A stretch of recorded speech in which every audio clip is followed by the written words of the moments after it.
రేపే సంపూర్ణ చంద్రగ్రహణం వస్తుందండి. మరి ఈ చంద్రగ్రహణం రోజు మనము ఏం చేయాలి, ఏం చేయకూడదు, గ్రహణ సమయం ఏంటి అనేది మనము ఈ వీడియోలో తెలుసుకుందాము. ముందుగా గ్రహణం అనేది మనకు రాత్రి 9:30 నుంచి 1:30 వరకు మోక్షకాలము.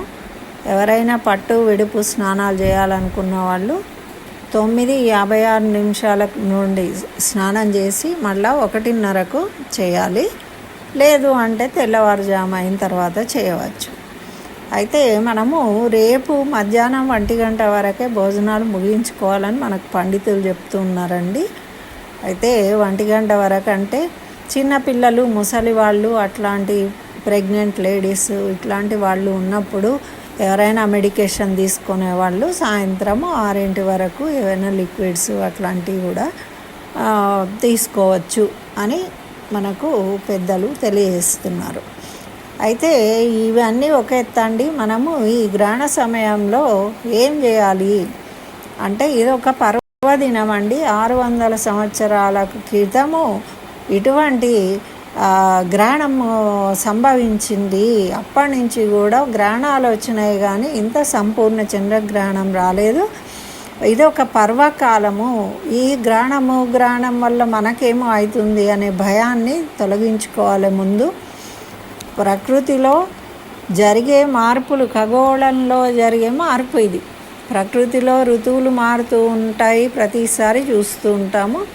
అదేవిధంగా గ్రహ సంచారంలో జరిగే మార్పు అనేది ఇది జరుగుతూ ఉంది కాబట్టి కొంత వాతావరణంలో తేడా జరుగుతుంది. ఆ గ్రహ సంచారాన్ని బట్టి మన జ్యోతిష పండితులు గ్రహాల మీద ఎటువంటి ఫలితాలు ఉంటాయి అనేది తెలియజేస్తూ ఉంటారు. కానీ అవన్నీ కూడా మనకు వర్తిస్తాయి, మనకేమో జరుగుతుంది అని బాధపడే అవసరం లేదు. ఎప్పుడూ కూడా జరిగిపోయిన దానికి చింతించకూడదు, జరగబోయే దాని గురించి ఊహించకూడదు. ఈ ప్రస్తుతం జరిగేదాన్ని మనము ఆలోచించి చేయాలి వివేకంతో. ఏం చేస్తే బాగుంటుంది అనేది అప్పుడు మనకు ఎప్పుడు కూడా ప్రశాంతంగా ఆనందంగా జీవించగలుగుతాం. అయితే ఇప్పుడు మనకిది ఒక పర్వకాలం. చంద్రగ్రహణము, గ్రహణాలు అనేవి కూడా మనకు ఎప్పుడు పుణ్యప్రదమైనవి. పర్వకాలం అనే చెప్తారు, మన పురాణాలలో చెప్పబడ్డాయి. కాబట్టి దీన్ని మనము అవకాశంగా ఉపయోగించుకొని ఆ సమయంలో దైవ చింతనతోని గడపాలి. వేరే ఏవి వ్యాపకాలు పెట్టుకోకూడదు. అయితే ఖాళీగా ఉన్నాం కదా అని పేకాట ఆడడము, సినిమాలు చూడడము, ఇంకా ఇల్లు సర్దుకోవడము, బట్టలు కుట్టుకోవడము ఇట్లాంటి పనులు చేయకూడదు. అసలుకే ఇల్లు సర్దడం అసలే చేయకూడదు.